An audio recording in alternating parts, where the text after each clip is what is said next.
आज हम आपको बता रहे हैं दो चरों के रैखिक समीकरण के अंतर्गत x अक्ष और y अक्ष के समांतर रेखाओं का निरूपण कैसे किया जाता है।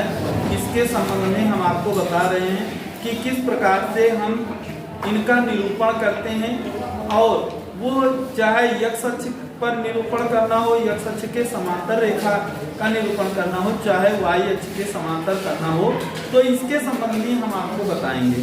तो देखिए, समीकरणों को, कोई भी रैखिक समीकरण होता है, वो रैखिक समीकरण एक चर में भी बन सकता है, दो चर में भी बन सकता है।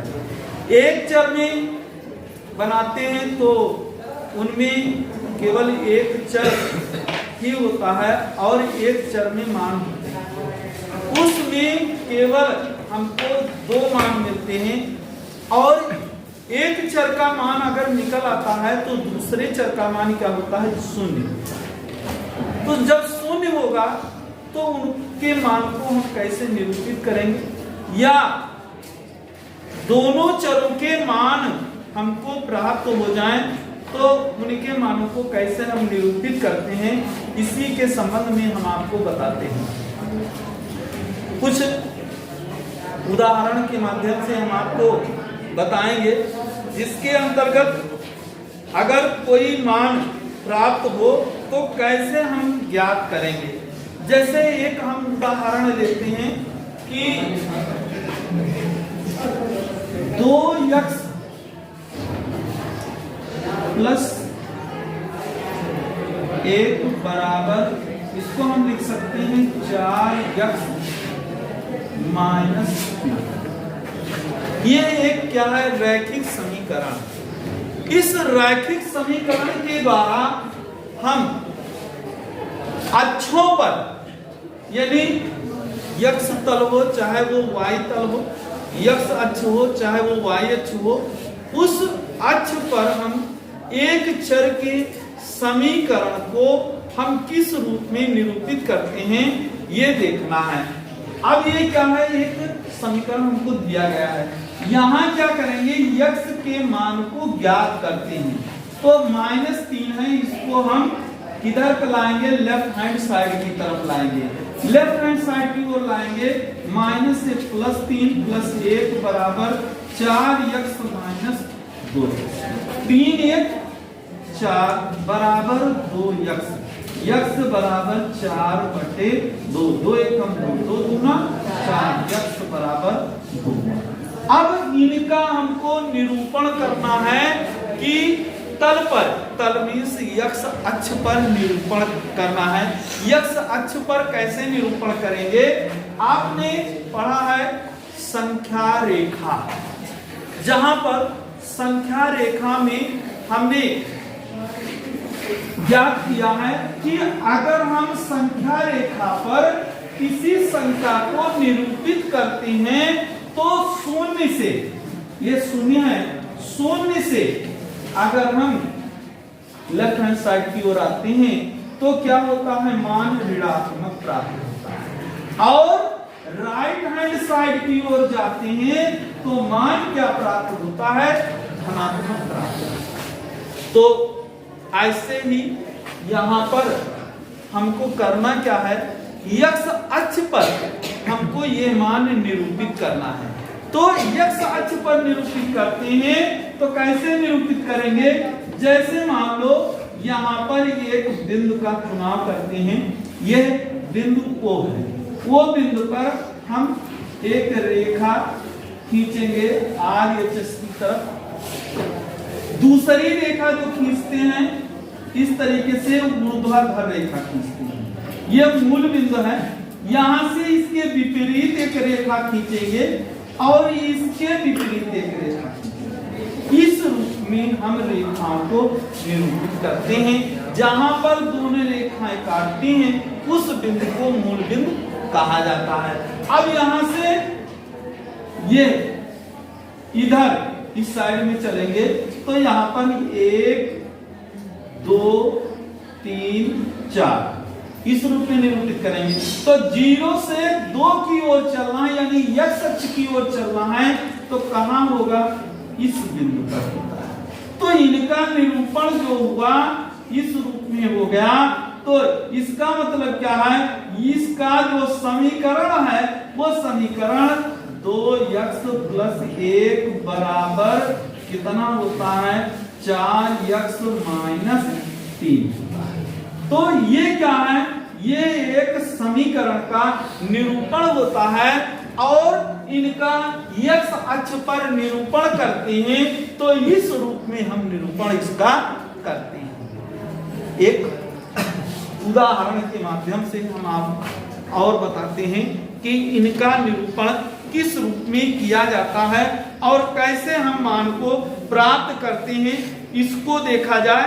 जैसे मान लो कहा जाता है एक चर में दिए गए रैखिक समीकरण का निरूपण कीजिए। एक चर में कोई रैखिक समीकरण दिया गया है, जैसे ये आपको दिया गया था, एक चर में ही दिया गया था। अगर हम कोई एक दूसरा मान निकालते हैं तो उस दूसरे मान के लिए क्या करेंगे? जैसे दिया गया है y - 5 बराबर 0। ये क्या है? एक चर में रैखिक समीकरण है। एक चर में रैखिक समीकरण है, इसका निरूपण करेंगे y बराबर 5। अब हम इनको इस रूप में निरूपित करते हैं ऐसे। यह है 0 1 2 3 4 5 1 2 3 4 5 1 2 3 4 5 1 2 3 4 5। देखिए यहां पर हम RHS की ओर जा रहे हैं, यहां पर हम ऊपर की ओर जा रहे हैं। जैसे कहा जाता है समुद्र तल से ऊपर की ओर, ठीक है। हम समुद्र तल से जब ऊपर की ओर आते हैं तो हमारा मान जो होता है पॉजिटिव होता है। खाते से पैसे को निकालना, खाते से हम पैसे को निकालते हैं तो क्या होता है? कम होता है कि ज्यादा? कम हो जाता है, तो निगेटिव होता है। खाते में अपने पैसे को जमा करना पॉजिटिव कहलाता है, ठीक है। ऐसे समुद्र तल से नीचे की ओर जाना निगेटिव होगा, लेकिन समुद्र तल से ऊपर की ओर आना क्या कहलाता है? पॉजिटिव कहलाता है।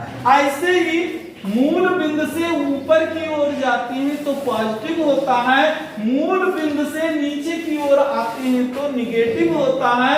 मूल बिंदु से हम जब इसके RHS की ओर जाएंगे तो क्या होता है? ये पॉजिटिव होगा, और लेफ्ट हैंड साइड की ओर जाते हैं तो निगेटिव होता है। तो इसलिए यहाँ पर हम इसको, हमारा मान कितना है? 5 है। 5 है तो 1 2 3 4 5 खाना तक जाते हैं। तो 5वें खाने में जाएंगे तो यहाँ पर y बराबर कितना निकलता है? 5। इस रूप में हम इसको निरूपित करते हैं। ऐसे और भी उदाहरण हम लेते हैं। ये पहला उदाहरण है, ये दूसरा उदाहरण है। इस रूप में हम इनको निरूपित करेंगे। Note this. आगे हम उदाहरण लेते हैं एक, जिसमें एक चर वाले और 2 चर वाले जो समीकरण है उनका निरूपण करना है।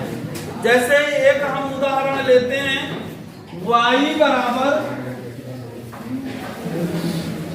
3, y बराबर 3। ये एक चर में निरूपित करना है, उसके बाद 2 चर में भी निरूपित करना है। तो एक चर में कैसे निरूपित करेंगे? एक चर में निरूपित करने के लिए बड़ा आसान है। y का मान मिला है तो यहाँ पर नंबर 1 यहाँ क्या होगा? y बराबर 3। y बराबर 3 है, एक चर में समीकरण है, एक चर में समीकरण है। इनका निरूपण हम बड़े आराम से कर देंगे। इस रूप में अच्छा ऐसे बनाएंगे। यहाँ पर 0 1 2 3 4 5। तो यहाँ पर हम निरूपित करेंगे, ये x अक्ष है, ये y अक्ष है, ये x डैश है, ये y डैश है। यहाँ पर 1 2 3 4 5, 1 2 3 4 5, 1 2 3 4 5, इस रूप से है। अब यहाँ पर y, x का मान तो है नहीं, केवल y का मान है। x का मान होता तो कुछ दिया होता, तो इसलिए ये एक चर में है, इसीलिए एक चर में रैखिक समीकरण का निरूपण किया जाता है। तो एक चर में करने के लिए y का मान कितना है? 3 है। तो 1 2 3 यहाँ पर आया, तो इसलिए यहाँ पर क्रॉसिस कर देंगे। इसका मान कितना आ रहा है? ये आ रहा है y बराबर 3। इस रूप में निरूपित करेंगे। इसी प्रकार से दूसरा पार्ट इसका ये कहता है कि दो चरों में निरूपित करो। दो चरों में निरूपित कैसे करेंगे? अगर कोई संख्या दी गई है, उस संख्या में अगर 0 जोड़ दिया जाए तो उस संख्या पर कोई फर्क नहीं पड़ता है। कोई संख्या दी गई है, उस संख्या में 0 जोड़ा जाता है तो उस संख्या के मान में कोई परिवर्तन नहीं होता। लेकिन जैसे दिया है y बराबर 3, ये एक चर में, हमको इसे दो चर में करना है, तो 0 गुणे x धन y बराबर 3, इस रूप में लिखा जा सकता है। अब अगर हम x का मान क्या करते हैं? x बराबर 2 रखते हैं, x बराबर 2 रखते हैं, तो 2 गुणे 0 y बराबर कितना होगा? 2 गुणे 0 प्लस y बराबर 3, 2 गुणे 0 0 प्लस y बराबर 3, y बराबर कितना मिलता है? 3 मिलेगा। इसका जो कोऑर्डिनेट बनता है 2, 3। अब इनका निरूपण करना है। इनका निरूपण करने के लिए हम बड़ा आसान तरीका वही x अक्ष और y अक्ष का लेते हैं। 1 2 3 4, 1 2 3 4, ये x अक्ष है, ये मूल बिंदु है, ये y अक्ष है। यहाँ पर 1 2 खाना, 1 2 3 खाना, ये आया कितना? यह बिंदु आ गया। यहाँ पर इनका निरूपण हुआ 2, 3, ये हमको मिलता है। इसलिए यहाँ पर हम इनको यहाँ पर निरूपित करते हैं, इन्हें यहाँ पर निरूपित कर देते हैं। तो ये निरूपण जो कहलाता है, ये दो चरों वाला रैखिक समीकरण का निरूपण कहलाता है।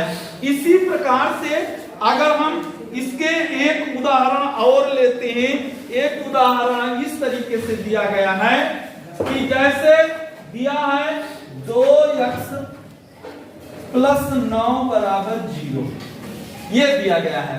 2x प्लस 9 बराबर 0, तो 2x बराबर -9, x बराबर -9/2। अब इनका ये एक चर में है, इसका प्रश्न है एक चर में निरूपित करो, दूसरा है दो चर में निरूपित करो। एक चर वाला निरूपण, दूसरा दूसरे चर वाला, दो चरों वाला निरूपण है। तो एक चर में निरूपण के लिए हम क्या करते हैं? ऐसे ही इनको x अक्ष और y अक्ष मान लेते हैं और 1 2 3 4 5, 1 2 3 4 5, 1 2 3 4 5 यहाँ पर खींच लेंगे, 6 कर दीजिए, 1 2 3 4 5 6, ये कर दिया। यहाँ पर x अक्ष, ये y अक्ष, ये x डैश, ये y डैश, ये मूल बिंदु ये। यहाँ पर ये क्या है? ऋणात्मक मान है, इसलिए इस ऋणात्मक मान को -9/2 है। -9/2 का आधा कितना होगा? 4.5 होता है। तो 4.5 कहाँ होगा? 1 2 3 4 5, तो इसका मतलब इसके आधे पर होगा। यहाँ पर जो निरूपण करेंगे इस रूप में हम इनको निरूपित करेंगे। ये x बराबर -9/2 ये एक चर में होता है। अब दो चर में निरूपित करना है तो दो चर में निरूपित करने के लिए हम क्या करेंगे, 2x + 9 = 0 है। यहाँ पर 2x + 0y + 9 = 0 करते हैं। अब यहाँ पर y का मान कुछ भी रखा जाए, 1 रखा जाए, 2 रखा जाए, -1 रखा जाए, -2 रखा जाए, -5 रखा जाए, -6 रखा जाए, -7 रखा जाए, कुछ भी मान रखा जाए तो इनके मान पर कोई असर नहीं होगा। इसलिए अगर हम y बराबर लिखते हैं 2, y बराबर 2 लिखेंगे तो 2x + 0 × 2 + 9 = 0, तो 2x + 9 = 0, तो 2x बराबर -9, x बराबर -9/2 प्राप्त होता है। अब यहाँ पर x बराबर -9/2 प्राप्त हुआ तो इसका जो निर्देशांक बनता है वो -9/2, बनता है।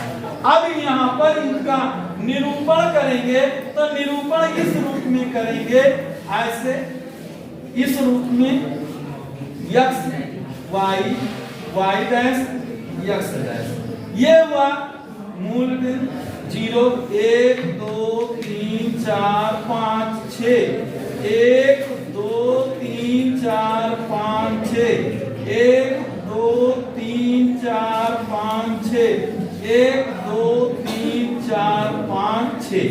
अब देखिए ये किस चतुर्थांश में है, ये द्वितीय चतुर्थांश में है। तो द्वितीय चतुर्थांश में है इसलिए इनका निरूपण कहाँ करेंगे, y की तरफ 2 खाना जाएंगे और x की तरफ 4.5 खाना जाएंगे। तो ये इनका निरूपण होता है, इस रूप में होगा।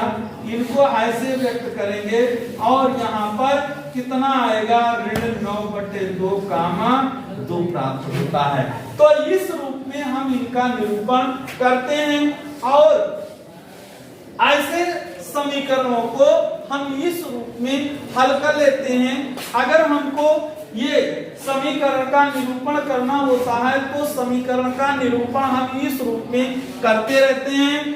तो जैसे मान लो ये दिया गया था एक चर में या 2 चर में दिया गया था, तो एक चर में समीकरण क्या था, 2x + 9 = 0, तो 2x बराबर 9, x बराबर 9/2। यहाँ पर क्या है, ये माइनस हुआ है, -9/2 है। तो एक चर में निरूपण किया हमने तो ये किस चतुर्थांश में आया, दूसरे चतुर्थांश में आया। और अगर 2 चरों वाला भी निरूपण करेंगे तो हम इस रूप में इनको व्यक्त कर सकते हैं। इसी प्रकार से ये पहले उदाहरण में हमने आपको बताया कि y का मान दिया गया था, x का मान अज्ञात था, तो y के मान के लिए हमने एक चर में निरूपण किया तो y अक्ष पर निरूपण किया। और अगर यहाँ पर 2 चर वाला निरूपण करेंगे तो 2 चर वाला निरूपण जो हुआ यहाँ हुआ, ये किस चतुर्थांश में स्थित होता है, ये द्वितीय प्रथम चतुर्थांश में स्थित होता है, क्योंकि इनकी भुज और कोटि क्या है, दी गई है। अतः हम इनके मान को प्रथम चतुर्थांश में निरूपित करते हैं। इसी प्रकार से हम और भी उदाहरण लेते हैं, और भी उदाहरण हम आपको बता रहे हैं। जैसे एक दिया गया है x - 2 = 0 का हमको संख्या रेखा पर तथा कार्तीय तल पर निरूपण करना है। तो x बराबर 2 है दिया। तीसरा, ये तो दूसरा क्वेश्चन है, ये है पहला क्वेश्चन, ये है तीसरा question, question number 3। x - 2 = 0, x - 2 = 0, इसका कार्तीय तल पर निरूपण करना है। तो कार्तीय तल पर निरूपण करने के लिए हम क्या करेंगे, x बराबर 2, x बराबर 2 लिख दिया। तो यहाँ पर निरूपण इनका कितना हुआ, ऐसे लाइन खींच देंगे, 0 1 2, ये हुआ। यहाँ पर लिख देंगे x बराबर 2। तो ये क्या हुआ, x बराबर 2 पर निरूपण हो गया। अब कार्तीय तल पर निरूपण करना है। कार्तीय तल पर निरूपण करने के लिए ऐसे हम कार्तीय तल बना देंगे। इस तल का नाम क्या होता है, कार्तीय तल होता है। तो कार्तीय तल पर x y 0 y dash x dash, यहाँ पर 1 2 ये हुआ। तो x बराबर कितना आया, 2 आया। तो कार्तीय तल पर हम इस रूप में निरूपण करते हैं। तो कार्तीय तल पर निरूपण करना हो, चाहे संख्या रेखा पर निरूपण करना हो, तो कार्तीय तलों पर और संख्या रेखा पर निरूपण हम इस रूप में करते हैं। Note this.